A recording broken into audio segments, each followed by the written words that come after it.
El siguiente bloque es presentado por la Iglesia Metodista Independiente de Chile. Para la sola gloria de Dios.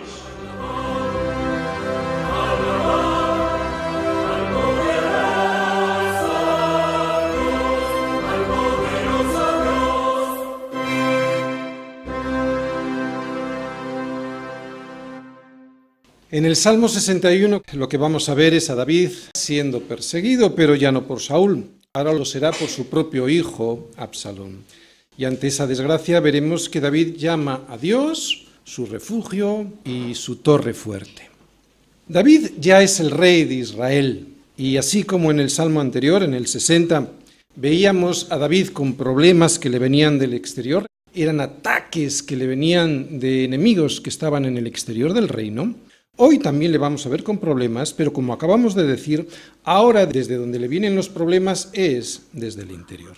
Es una rebelión contra David en toda regla, y no solo le viene desde el interior del propio reino, sino que ahora le llega desde su propia familia.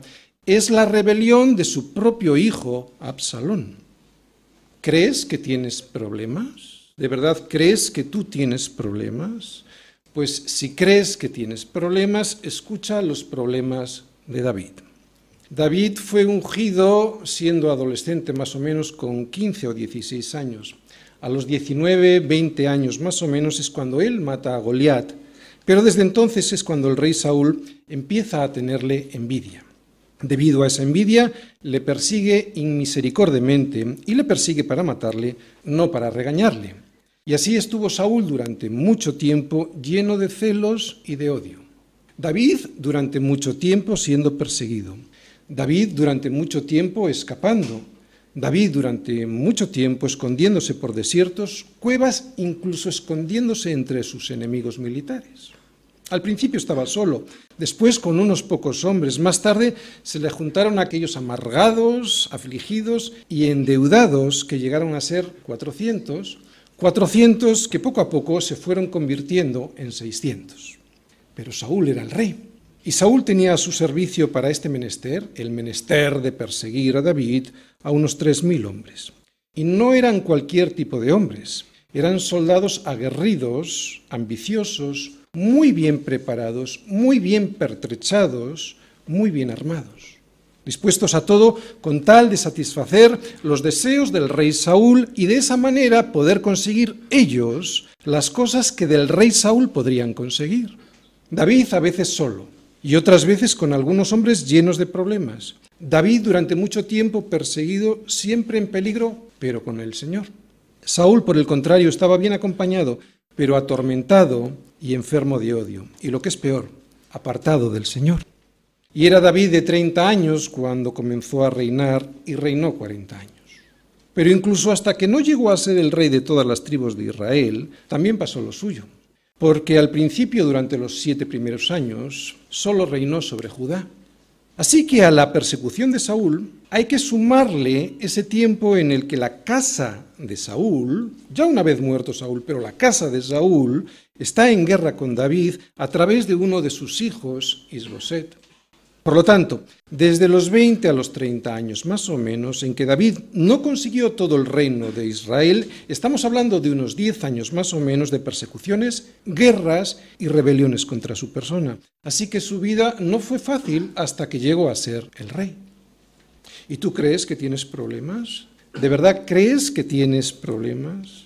Pues sigue escuchando los problemas de David, porque si la vida de David no fue fácil hasta que llegó a ser el rey, tampoco lo fue después. Después de su gran pecado contra Dios, al tener en poco su palabra y por lo tanto, pues cometer el adulterio con Betsabé y matar a su esposo Urías, a David se le murió el hijo que esperaba de Betsabé. A David le violaron a una de sus hijas. ¿Y sabes quién fue? Pues uno de sus propios hijos, el violador. A David le mataron a otro de sus hijos. ¿Y sabes quién fue? Pues también otro de sus propios hijos. Ese fue el asesino y el criminal. Y como ya hemos dicho, a David le montaron un golpe de estado y fue uno de sus propios hijos, Absalón, quien lo hizo. A Absalón se le unió Ahitofel, nada menos que el gran consejero del rey David. Más aún, a David le violaron a sus concubinas, Fue a la vista y conocimiento de todo el mundo, ¿y sabes quién lo hizo? Sí, uno de sus hijos, Absalón, el mismo que le montó el golpe de Estado. Yo soy padre. Yo no sé si soportaría todo el sufrimiento de David. Y aunque sabemos que todas estas cosas le pasaron como consecuencia de su desobediencia a la palabra de Dios, yo también desobedezco. Y no sé si hubiese soportado semejante sufrimiento. Así que si después de lo que has escuchado crees que tienes problemas, y yo no digo que no los tengas, si realmente crees que tienes problemas, mira cómo responde David a los suyos. Vamos a descubrir cómo lo pudo soportar. Vamos a leer los versículos del 1 al 8. Oye, oh Dios, mi clamor, a mi oración atiende. Desde el cabo de la tierra clamaré a ti, cuando mi corazón desmayare. Llévame a la roca que es más alta que yo, porque tú has sido mi refugio y torre fuerte delante del enemigo. Yo habitaré en tu tabernáculo para siempre, estaré seguro bajo la cubierta de tus alas. Selah. Porque tú, oh Dios, has oído mis votos, me has dado la heredad de los que temen tu nombre. Días sobre días añadirás al rey, sus años serán como generación y generación. Estará para siempre delante de Dios, prepara misericordia y verdad para que lo conserven. Así cantaré tu nombre para siempre, pagando mis votos cada día. ¿Tienes un gran sufrimiento? Confía en Él y espera en su salvación y pídele que te lleve a la roca que es más alta que tú. Probablemente los más jóvenes todavía no sepáis de lo que estoy hablando. Pero ante los grandes sufrimientos en la vida, a uno a veces le gustaría quitarse de en medio. Job, ante el gran sufrimiento que el Señor estaba permitiendo en su vida a través de Satanás, se pregunta, y también se responde a sí mismo, sobre el por qué no piensa en el suicidio. Y lo hace con estas palabras. ¿Por qué quitaré yo mi carne con mis dientes y tomaré mi vida en mi mano? O sea, ¿por qué me voy a suicidar? Pues porque aunque Él me matare, en Él esperaré y Él mismo será mi salvación. Cristo como la roca. Cristo la salvación ante la marea de problemas y de angustias que en esta vida nos atenazan. Cristo es el Señor.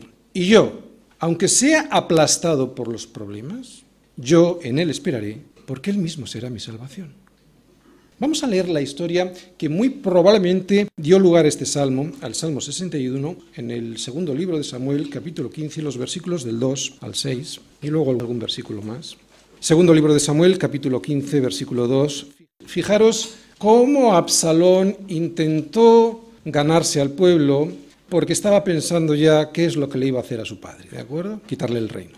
Dice ahí, y se levantaba Absalón de mañana y se ponía a un lado del camino junto a la puerta, y a cualquiera que tenía pleito y venía al rey a juicio, Absalón le llamaba y le decía, ¿de qué ciudad eres? Y él respondía, tu siervo es de una de las tribus de Israel. Entonces Absalón le decía, mira, tus palabras son buenas y justas, mas no tienes quien te oiga de parte del rey. Estaba en la puerta de la ciudad, ¿de acuerdo? Y antes de que llegara al rey David, Absalón ya le decía, pues que no tenía nadie que le oyese, ¿no? Y decía Absalón, delante de esta persona, decía, ¿quién me pusiera por juez en la tierra para que viniesen a mí todos los que tienen pleito o negocio, que yo les haría justicia? Y acontecía que cuando alguno se acercaba para inclinarse a él, le extendía la mano y lo tomaba y le besaba, o sea, le adulaba. De esta manera se hacía con todos los israelitas, o sea, se los quería llevar tras sí, que venían al rey a juicio, y así robaba Absalón el corazón de los de Israel. Así estuvo 4 años, lo dice el siguiente versículo. Al cabo de 4 años aconteció que Absalón dijo al rey, yo te ruego que me permitas que vaya a Hebrón a pagar mi voto que he prometido al Señor. Versículo 9, y el rey le dijo, ve en paz, y él se levantó y fue a Hebrón. Se ha ido a Hebrón y envía mensajeros a todo Israel, a todas las tribus, diciendo, cuando oigáis el sonido de la trompeta, diréis, Absalón reina en Hebrón. Y fueron con Absalón 200 hombres de Jerusalén, convidados por él, los cuales iban en su sencillez, sin saber nada, o sea, iban engañados. Y mientras Absalón ofrecía los sacrificios, llamó a Aitofel. Este era el consejero del rey David, Y la conspiración se hizo poderosa, y aumentaba el pueblo que seguía a Absalón. Y un mensajero vino a David diciendo, el corazón de todo Israel se va tras Absalón. Entonces David dijo a todos sus siervos que estaban con él en Jerusalén, levantaos y huyamos, porque no podemos escapar delante de Absalón. Daos prisa a partir, no sea que apresurándose él nos alcance y arroje el mal sobre nosotros y hiera la ciudad a filo de espada. Versículo 16, el rey entonces salió con toda su familia en pos de él y dejó el rey 10 mujeres concubinas para que guardasen la casa. He reflexionado mucho sobre el versículo 14 que hemos leído y yo veo ahí a David perseguido por su hijo Absalón, sí, pero también veo a David huyendo de Jerusalén sin ni siquiera luchar. ¿Cómo un guerrero como David, capaz de pelear en varios frentes diferentes y contra los ejércitos más poderosos de su tiempo, con experiencia militar probada, y metido en una ciudad, porque estaba en Jerusalén, una ciudad amurallada y con hombres fieles, no solo no pudo enfrentarse a esta situación, sino que intenta solucionar el problema huyendo y sin tan siquiera enfrentarlo? Pues yo creo que es porque fundamentalmente este problema no era un problema militar, era un problema del alma producido por un sufrimiento enorme. David no quería enfrentarse a su amado hijo Absalón porque sabía que tendría que matarlo y prefería huir antes que hacerlo. Eso es lo que yo pienso, porque por lo menos yo actuaría así, y pasar por esto es pasar por un gran sufrimiento. ¿Tienes tú hoy un sufrimiento así? Un gran sufrimiento que es como una marea que te sobrepasa, que te inunda, que te arrastra hasta el fondo del océano. ¿Te encuentras con un gran sufrimiento que es como estar al borde de un abismo y eso te produce vértigo, te produce escalofríos? Pues si tienes un sufrimiento así, dile al Señor que te ponga sobre la roca que es más alta que tú. Esto es lo que vamos a ver hoy y lo vamos a ver a través del siguiente esquema. Fijaros. Vamos a ver al rey David, primero, recordando que Dios ha sido siempre su refugio, versículo 3. Segundo, pidiéndole que hoy también lo sea, porque hoy está en problemas, versículos 1 y 2. Tercero, sabiendo que también va a ser su refugio mañana, versículos del 4 al 5. Más aún, punto 4, que Dios será su refugio por la eternidad, versículos del 6 al 8.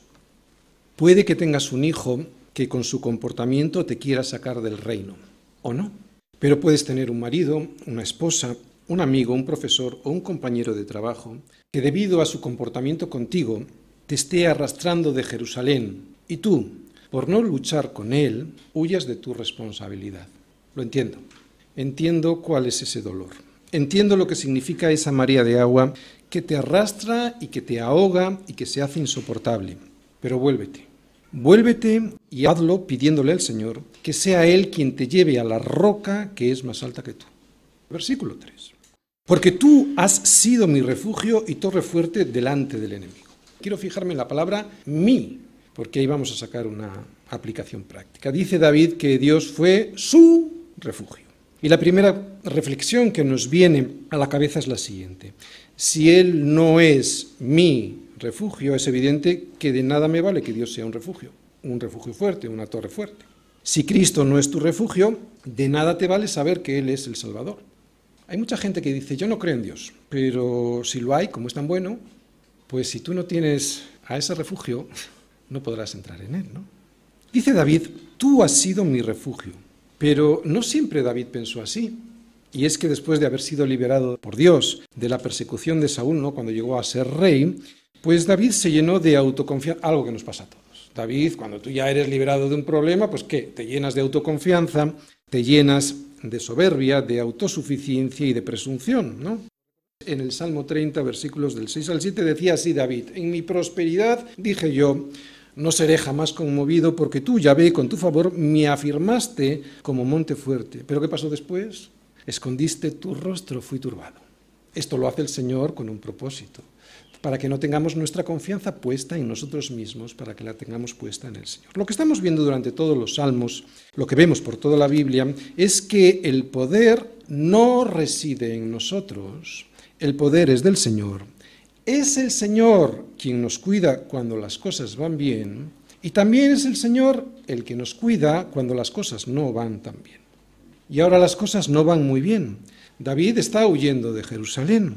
David está huyendo porque su propio hijo le está persiguiendo.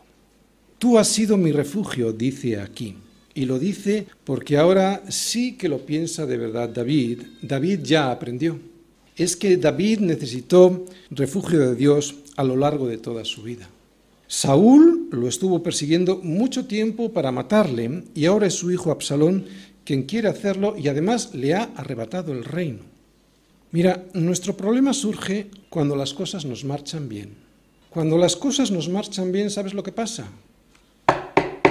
que nos dormimos, que nos dormimos. Y es entonces cuando no vemos a Dios como un refugio. Si tuvieras un gran problema hoy, te aseguro que estarías así. A ver, ¿qué es lo que tiene Dios para decirme? Vuelvo a repetirlo. Nuestro problema surge cuando las cosas nos marchan bien en la vida, ya que entonces es que no vemos a Dios como nuestro refugio. Más bien pensamos que es por nuestra fuerza y por nuestro ejército, porque qué menos si yo lo valgo. Pero David ya aprendió. Y lo que ahora está diciendo es que él siempre, David, siempre estuvo seguro, le fuera bien o le fuera mal, en la torre fuerte que es el Señor. Esa es su experiencia al recordar el pasado, esos momentos en los que había sido liberado del enemigo por el Señor. Una torre es una muy buena imagen de quién es el Señor cuando somos perseguidos. Si es que podemos entrar en esa torre, ¿no? Porque si yo no puedo entrar en esa torre, ¿de qué me vale que esa torre sea una torre fuerte, ¿no? ¿Y cuándo puede entrar uno en esa torre? Cuando es suya, cuando tienes la llave para entrar.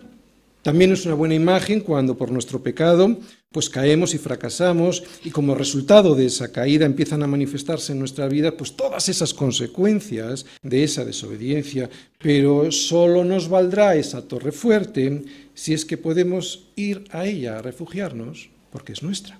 Si no es tuya, la verás, una torre fuerte, pero no te podrás refugiar. Hay que recordar que esta rebelión de Absalón era una de las consecuencias que Dios le avisó a David que le ocurrirían por despreciar su palabra al cometer el adulterio con Betsabé y matar a su esposo Urías. David aquí en el Salmo sencillamente reconoce que Dios tiene razón y que Él, Dios, aún puede solucionar las cosas y que lo hace porque Él ya lo hizo en el pasado y que lo hace porque Él es misericordioso. David sabe que Dios ha sido siempre su protector y también sabe que Dios le ha dado unas promesas que seguro que va a cumplir. ¿Por qué? Porque Dios no cambia. Por eso ve a Dios como una torre fuerte, un refugio seguro. Y una torre fuerte no varía, no cambia, no se mueve. Una torre fuerte da seguridad. ¿Y nosotros? ¿Lo vemos así nosotros? ¿Sabemos esto nosotros? ¿Hemos experimentado esta protección de Dios en los momentos decisivos de nuestra vida sabiendo, no sintiendo? Porque en estos momentos David no creo que sintiera bien, pero sabiendo que Él nos va a llevar hasta el final, esa es la promesa, es así que la veo yo por toda la Escritura, esa promesa de que el Señor nos va a llevar hasta el final, pase lo que nos pase, ¿no? Y no todas esas mentiras que se predican por ahí sobre la prosperidad material y física. Pablo nos lo dice, el que comenzó en vosotros la buena obra la perfeccionará hasta el día de Jesucristo. Pues esta era la promesa de Dios para David y también lo es para ti, aunque haya problemas por el camino. David estaba seguro en la protección de Dios porque había una promesa de Dios para David y para su reinado. Era una promesa que decía, aunque con otras palabras, que el que comenzó la buena obra en David la iba a perfeccionar hasta el día de Jesucristo. David experimentó esta protección en el pasado y como Dios es fiel a sus promesas, David está seguro de que también ahora que las cosas se han puesto feas, Dios seguirá siendo esa protección y ayuda. Por eso, y porque tú has sido mi refugio y torre fuerte delante del enemigo, como tú, oh Dios, has cumplido tu promesa antes, es por lo que yo sé que tú la cumplirás también ahora, porque tú eres fiel. Y Dios le había prometido a David que sería el rey. Sí, pastor, eso ya lo sé, pero ¿qué hago? ¿Qué es lo que tengo que hacer para deshacerme de esa angustia que me atenaza, que me abruma y que hace que mi corazón desmaye? Versículos 1 y 2. Oye, oh Dios, mi clamor, a mi oración atiende. Desde el cabo de la tierra clamaré a ti, cuando mi corazón desmayaré. Llévame a la roca que es más alta que yo. ¿Qué es lo que tengo que hacer para deshacerme de esta angustia? Ir a la oración. Esta es la forma de clavar en la cruz mis afanes, mis angustias. Lo que aquí vemos es clamor y oración intensa. Y escucha bien, mi clamor, mis gritos, en el original hebreo es lo que quiere decir, ¿de acuerdo? Está gritando, mis gritos. Pero en ningún momento le vemos a David que use alguna palabra de queja, ni tampoco le vemos que intente echarle la culpa a Dios, ni expresa amargura ninguna hacia el Señor. La diferencia entre dos personas que se dirigen a Dios. Un religioso reza, repite de manera hueca y vana una sarta de palabras sin sentido para Dios, porque surgen del rito y no de un corazón que anhela la comunión con Dios. ¿Has escuchado? Surgen del rito y no de un corazón que anhela la comunión con Dios. Pero un hijo de Dios clama, grita para que Dios le oiga. Y es que mi problema no es que yo hable, mi problema es que Dios me oiga. Por eso dice David, oye, oh Dios, mi grito. Y con esto no digo que por gritar el Señor nos va a oír mejor, eso sería una tontería. Lo que digo es que cuando alguien ora desde el corazón, su alma grita, en alto o en bajo, pero grita al Señor. Al religioso no le importa la respuesta de Dios, solo le importa a él, su rezo y su rito. Cuando termina, se marcha y a otra cosa mariposa. Pero al Hijo de Dios no le importa el rito ni cómo le ven los demás, ya sea gritando, ya sea llorando. Lo único que a él le importa es que Dios le oiga. Porque si Dios nos oye, si Dios no nos oye, ¿de qué vale la oración? Por eso lees ahí, oye, oh Dios, mi grito, a mi oración atiende. Esta es la primera enseñanza, que mi deseo ha de ser que Dios me oiga, que Él atienda a mi oración, y no tanto que yo cumpla con el rito de orar por las mañanas, en cualquier otra hora del día o en la iglesia. Que las palabras sean bonitas, elocuentes y muy ordenadas, ¿qué más da? Lo que importa es, oye, oh Dios, mi grito, a mi oración atiende, porque si no, no puedo tener una relación contigo, Señor, sería un monólogo. Y yo quiero tener una relación con Dios. Por eso, oye, oh Dios, mi oración y atiende. La pregunta para nosotros, ¿cuándo fue la última vez que tuviste una relación como la que vemos en David? ¿Cuándo has clamado al Señor como clama, como grita? No digo con voz alta, no estoy hablando de eso, estoy hablando de un grito del alma, ¿de acuerdo? Como grita David. Yo lo hice cuando tuve un problema muy grave, como lo tuvo David, y creo que eso no está bien. No esperes a estar en el fin del mundo para tener una relación así con el Señor, ¿de acuerdo? Estamos aprendiendo de los salmos, y de los salmos se aprende sobre todo a orar, o sea, a tener una relación de comunión con el Señor. Pero, ¿sabes lo que pasa? Que como somos tan burros a veces, el Señor a veces nos lleva hasta allí, hasta el cabo del mundo. ¿Por qué? Pues para recordarnos que Él está deseando tener una relación con nosotros, una relación de comunión.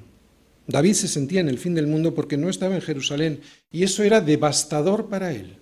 ¿Es devastador para ti estar lejos de Jerusalén? O sea, estar lejos de tus hermanos, lejos de la comunión con Dios, lejos de la iglesia.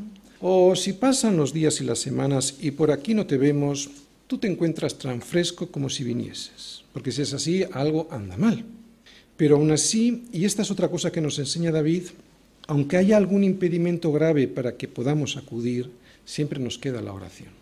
Es lo que vemos en estos versículos, ¿no? Cuando mi corazón desmayare. ¿Qué significa desmayar? ¿Que estaba sin sentido? No exactamente. La palabra en hebreo realmente lo que significa es un corazón abrumado, sobrepasado, como sobrepasado por el oleaje de un mar embravecido. ¿Qué hay que hacer? Y ante esta figura es muy fácil la respuesta, ¿vale? ¿Qué hay que hacer cuando las olas te están llevando de un lugar para otro como si fueses un juguete en sus manos? Dímelo. Nada. No puedes hacer nada. Solo esperar que desde fuera alguien te ayude. Ni siquiera puedes llegar a una roca aunque la veas y estés cerca. Debe ser horrible a esas personas que el agua les lleva e intentan, pero no pueden, en sus fuerzas no pueden. Y si no es alguien desde fuera, no son salvados. Por eso David no dice, cuando mi corazón desmayare, iré a la roca que es más alta que yo. No dice eso. Lo que dice es que cuando mi corazón desmayare, llévame a la roca que es más alta que yo. Y es ahí donde está la diferencia, toda la diferencia. Está hablando de un problema que le supera, como las olas le superan a una persona cuando el oleaje es fuerte. Por lo tanto, estamos hablando de turbulencia y oscuridad que le cubría a David. Olas que le inundan y solo una esperanza, como hemos dicho antes en el ejemplo, que Dios le saque, le agarre y le lleve a una roca que es más alta que él. Roca en la que se va a sentir a salvo de la ira, de la furia de su hijo Absalón, ¿no? Y todo el dolor que está sintiendo en su corazón. Creo que ya sabemos todos quién es la roca a la que se refiere David, porque no solo el Nuevo Testamento nos habla de Dios como una roca, por todo el Antiguo Testamento se nos presenta así. Todos sabemos que una roca es algo en el que uno, en medio de una tempestad, puede descansar seguro y reponerse del desgaste que significa el haber estado luchando contra las olas, contra la marea, contra las corrientes que te querían hundir. Así es Jesús. Pero lo más interesante de esta frase vuelve a ser el verbo y su conjugación. No dice que David va a ir en sus fuerzas y lo va a lograr así, o que él puede porque sabe y lo vale. No, lo he subrayado. Dice, llévame. Y aunque está en imperativo, denota humildad. Llévame, porque si tú, oh Dios, no lo haces, yo no podré jamás. Y vuelve a pensar en esa imagen de la persona a la que las olas le están llevando de un lado para otro. Mucha gente en la iglesia está así de desesperada por problemas o simplemente por la angustia de un pecado que no desaparece del todo y anhela más santidad en su vida, y lo anhela no tanto como una obra que presentar al Señor y así enorgullecerse, no, sino sobre todo como un deseo de ser cada día más como Cristo. ¿Cómo vas a poder si la altura a la que hay que llegar es tan alta? ¿Cómo vas a poder si con tantas olas y tormenta y mareas la altura a la que hay que llegar es insuperable? Vas en la carne y a la carne le es imposible llegar a la roca que es más alta que nadie. Mira, sabes lo que tienes que hacer. Lo dice la Biblia, lo dice el pastor, te lo dice el Espíritu Santo que te limpia y tienes una limpia conciencia y lo sabes lo que tienes que hacer. Ir a la roca, pero no puedes. Pastor, ¿qué hago? Está ahí escrito. Decirle al Señor, llévame a la roca que es más alta que yo, porque Señor quiero, pero no puedo. ¿Y sabes? El Señor lo sabe. Él sabe que no puedes. Solo quiere que tú lo reconozcas para que desaparezca de ti cualquier vestigio, cualquier esperanza de que en tu carne puedes, cuando no es cierto, no puedes. Por eso el Señor te mantiene un tiempo en esa situación, para que no te empeñes en hacerlo tú, para que descubras que tú solo no puedes. Porque si no fuese así, pensarías que has sido tú el que has llegado con tus fuerzas a la roca, y aunque reconocerías a la roca, reconocerías a Jesús, pensarías que estás allí porque tú puedes, porque tú lo vales, y eso no es cierto. Eso sería soberbia religiosa. No es así. Por eso pasará tiempo, para que aprendas, para que confíes. No va a ser automático. Por eso espera y espera en Cristo, porque la ayuda viene y el Señor te llevará a esa roca en la que podrás descansar de la lucha a la que el afán, la angustia o la depresión o los problemas te han llevado y desgastado. Las siguientes palabras que yo voy a decir son palabras de Jesús y son muy conocidas, pero toca decirlas ahora. Cualquiera, pues, que me oye estas palabras y las hace, le compararé a un hombre prudente que edificó su casa sobre la roca. Descendió lluvia y vinieron ríos y soplaron vientos y golpearon contra aquella casa y no cayó porque estaba fundada sobre la roca. Pero cualquiera que me oye estas palabras y no las hace, le compararé a un hombre insensato que edificó su casa sobre la arena y descendió la lluvia, vinieron ríos y soplaron vientos, y dieron con ímpetu sobre aquella casa y cayó, y fue grande su ruina. Si el Señor ya te ha llevado sobre la roca que es Cristo, pero todavía no has empezado a construir tu casa sobre esa roca, y aunque te llames cristiano, y aunque lo seas, pero si todavía no has empezado a construir tu casa sobre la roca que es Cristo, y quieres, pero ves que no puedes, porque te has vuelto a caer al mar, dile al Señor lo que le dice David.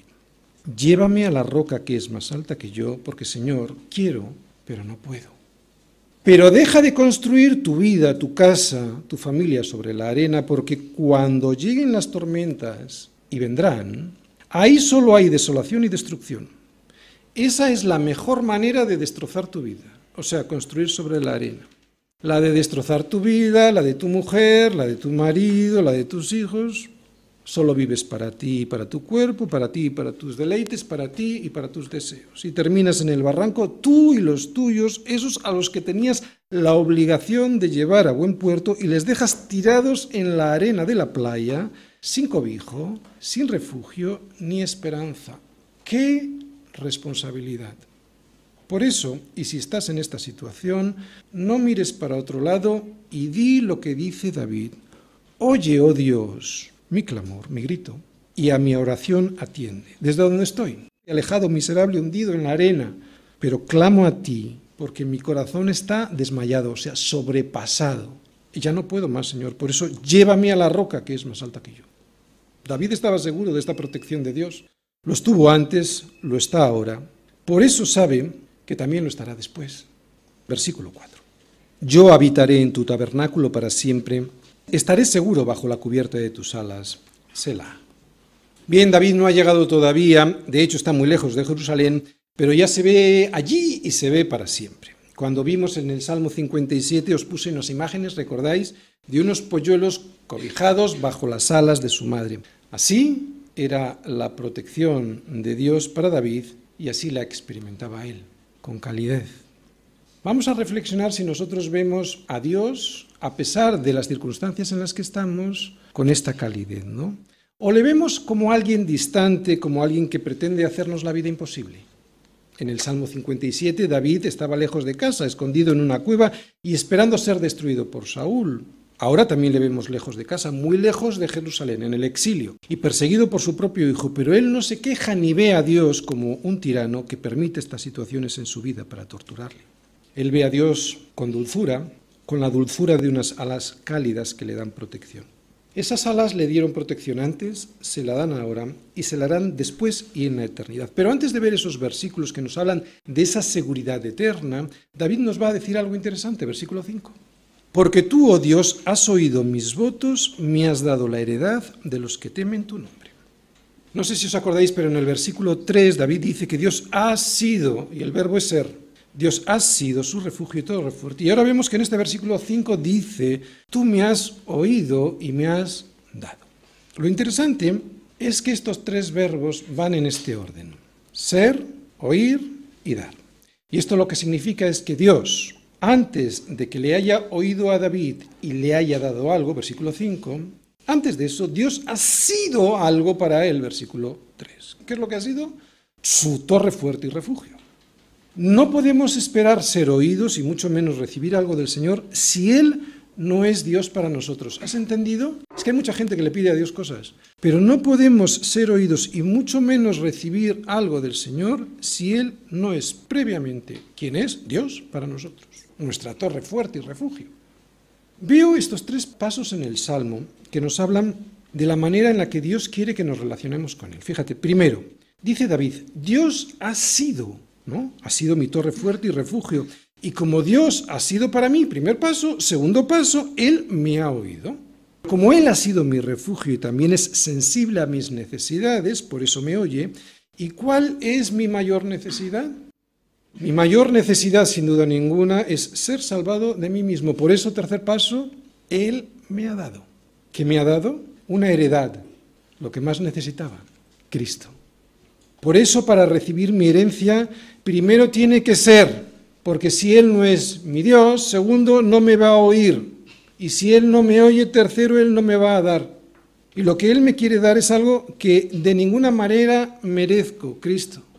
Cuando la gente pide justicia, no se da cuenta que está pidiendo su propia muerte, porque la paga del pecado es muerte. Cuando la gente le pide a Dios que le dé lo que se merece, lo que realmente le está pidiendo es su paga, y como Él, Dios, es justo, se la dará. Lo que no saben es que esa paga que piden y que se merecen, y que es justo que reciban, y que Dios se la dará porque Él es justo, es la muerte. Si Dios no es en tu vida quien realmente debe ser tu refugio, ni te va a oír, ni mucho menos te va a dar lo que necesitas. Lo que, sin embargo, sí te va a dar es aquello que realmente mereces. La paga por lo que has trabajado tanto. La nómina a fin de mes. Claro. Y ya sabes cuál es tu paga. Lo dice el Señor. La paga del pecado es muerte. Mas la dádiva de Dios, ya no habla de paga, mas la dádiva de Dios es vida eterna en Cristo Jesús, Señor nuestro. Dádiva que es regalo. O sea, algo que no te has ganado, algo que se te da pero que no mereces, porque si te lo mereces no sería dádiva, sería paga y sería justo que la recibieras. Por eso, si en vez de pedir lo que te mereces, la paga, pides lo que no te mereces, misericordia, Él ya no te dará la paga que mereces, muerte, te dará la dádiva que es en Cristo Jesús, vida eterna. Pues esa es nuestra herencia. Las herencias no se merecen, las herencias no se cobran como una paga. La herencia simplemente se recibe. Yo no recibo una casa como herencia de mi padre porque yo me la merezco, como una paga, ¿no? Yo no hice nada para recibir en herencia esa casa que es de mi padre.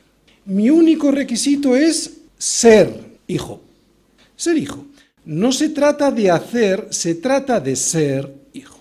¿Te das cuenta de la importancia de entender estos tres pasos? Él ha de ser mi padre, mi refugio, para que así pueda oírme y de esa manera me dé una heredad que ni es mía ni me la merezco, pero que la recibo como hijo.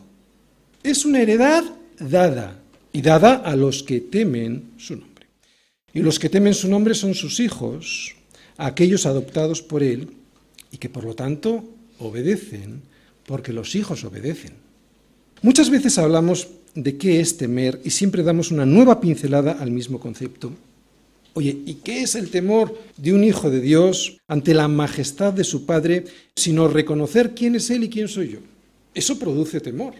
Temor casi de mí mismo, ¿no? De quién soy y a dónde me va a llevar la forma de ser que tengo. Cuando uno ve a Dios como lo que es Dios y se ve a uno mismo como lo que es un miserable, teme. Y es cuando le creo a Él, cuando no me creo a mí y a mi opinión, y por eso le obedezco.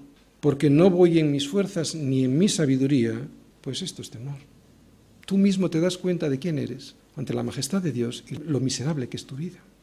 El poder de la oración de David reside en que él teme a Dios. Por eso tiene una relación de comunión con Él, no de rito. Por eso puede descansar en Él. No le exige nada a Dios, solo le recuerda las promesas que Dios ya le dio. Una heredad a los que temen su nombre. Y esta es la heredad, versículos del 6 al 8. Días sobre días añadirás al rey. Sus años serán como generación y generación. Estará para siempre delante de Dios. Prepara misericordia y verdad para que lo conserven. Así cantaré tu nombre para siempre, pagando mis votos cada día. La herencia es estar siempre delante de Dios. Y la agradezco, ¿cómo?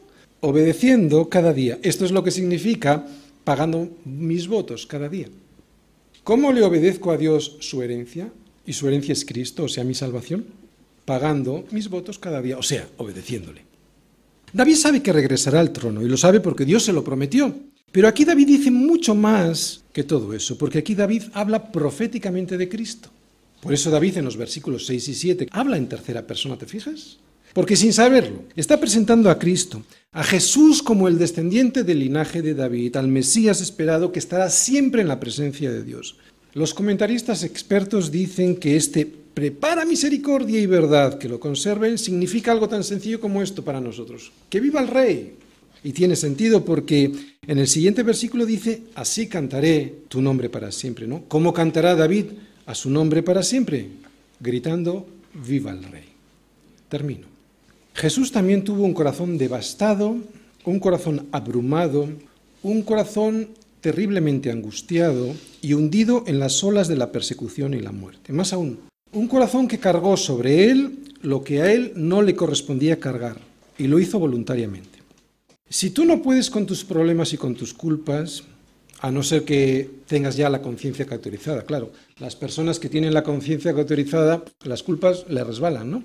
Pero si tú no puedes con tus problemas y tus culpas, ahora entenderás mejor aquellas palabras de Jesús en Getsemaní antes de morir. Mi alma está muy triste hasta la muerte. Y es que Jesús cargó con las culpas de todos nosotros, y él no tenía ninguna. Hay gente que piensa que la angustia que pasó Jesús en la cruz se reduce al dolor físico de los latigazos y de lo que sufrió en la cruz, pero no fue así. De hecho, el sufrimiento comenzó en Getsemaní.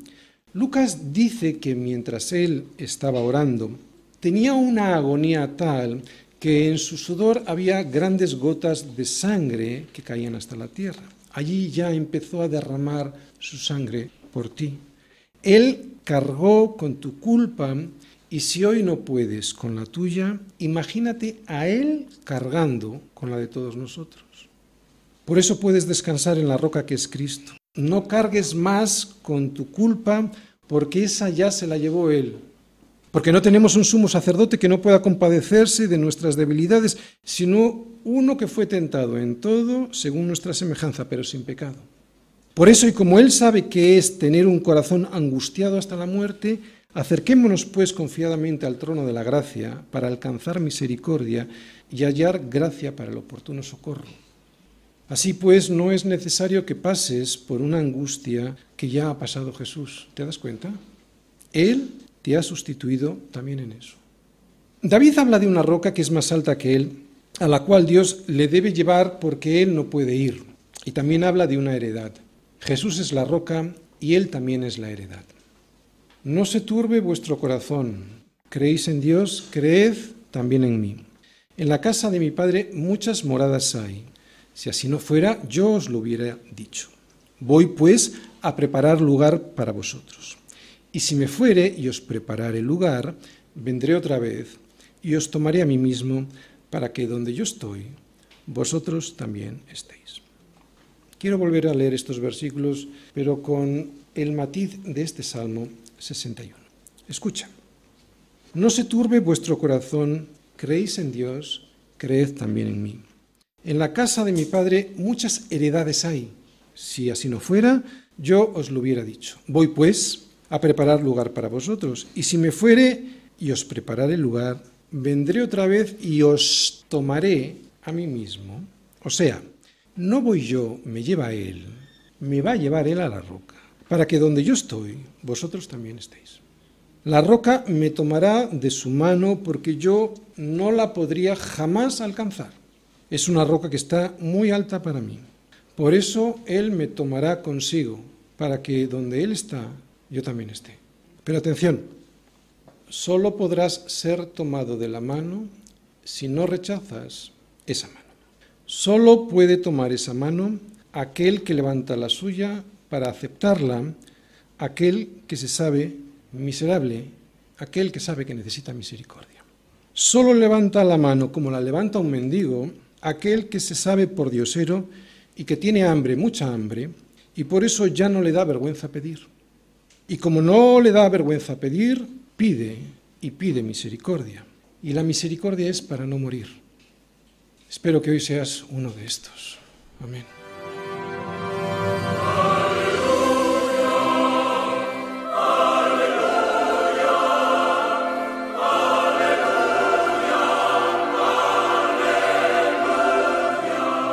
Y aquí concluye nuestro programa de hoy. Los dejamos cordialmente invitados a nuestra próxima edición de Palabra Fiel, para ser más edificados, equipados y establecidos en la fe que es en Cristo Jesús, Señor nuestro. El Señor les bendiga.